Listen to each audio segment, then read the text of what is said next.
with admittance, God knows whom he saves. James 2, I can observe as best I can, but still be fooled.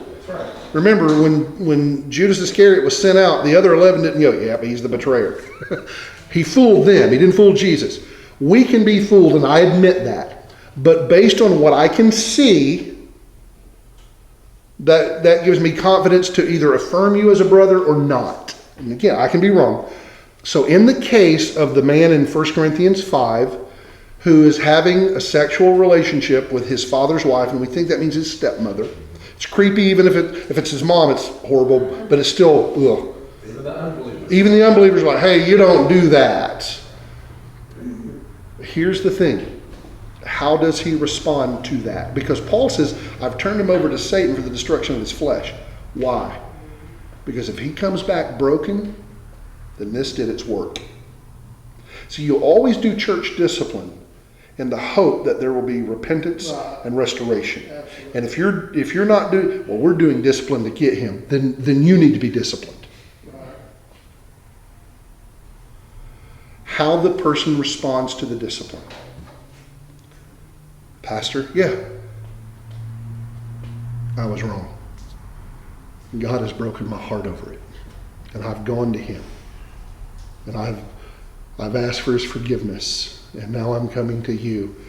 And I want to come before the church and admit my sin. And I want to ask for their forgiveness. That's a heart that God that is someone who was a believer, stepped into egregious sin, much like David in the Old Testament. God brought them to their senses. The other side of that is, I don't care what you say. I'm going to do what I'm going to do. I'm saved. I have no confidence to agree with you there. Are you judging me? Yes. And the Bible actually says that I should make right judgments. Well, who do you think you are? You think you're sinless? Oh, I know I'm not. But there's a vast difference between your attitude and mine right now, because when I sin, it's breaking my heart. And I'm going before the Lord and I'm confessing it. And whoever I've wronged, I'm going to them. Well, you'll never see that in me. Okay. Then that person went through discipline as a professing believer who's actually showing themselves to be an unbeliever. No sanctification of regeneration. Having a form of godliness, but denying the power. Exactly. And it happens. It happens. Well, man, he's been in our church 12 years. He was a deacon. Well, I don't think in heaven, he did serve as a deacon for 8 years. That's pretty good. No. Be prepared when someone does approach the pastor in the church for forgiveness. Don't be prepared. Be prepared for all of the brethren to let it go, because many times they'll never let you forget what you've done. Well, and I'll give you this instance. One time we had to excommunicate. We had to do church discipline on multiple occasions, sometimes public, sometimes private. How did we know to do that? If the offense was private, we kept it private as much as possible. If it was public, we dealt with it publicly. And we saw restoration. In one case, we didn't, but in every other case, we saw restoration. And that was always the objective. And our people, because I said the same thing, David, that look, in Galatians 6:1, when Paul says, and it's right after he's talked about spiritual gifts. So when he says, when a brother falls into a trespass, you who are spiritual, that's not him. Well, I feel spiritual. No. Are you walking by the Spirit? Yeah. Then you're in the category right now.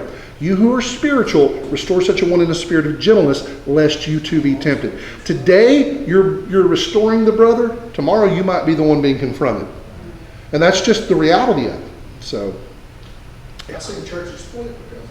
yeah, and I actually had a church say, well, buddy, if you were our pastor, you wouldn't do church discipline. And I went, I wouldn't do your pastor. Well, I'm talking about him reinstating a member who came to the church. He ended up months later allowing the guy to preach, who repented, went before the church, and it caused the church. Yeah, now, and there are some intricacies there.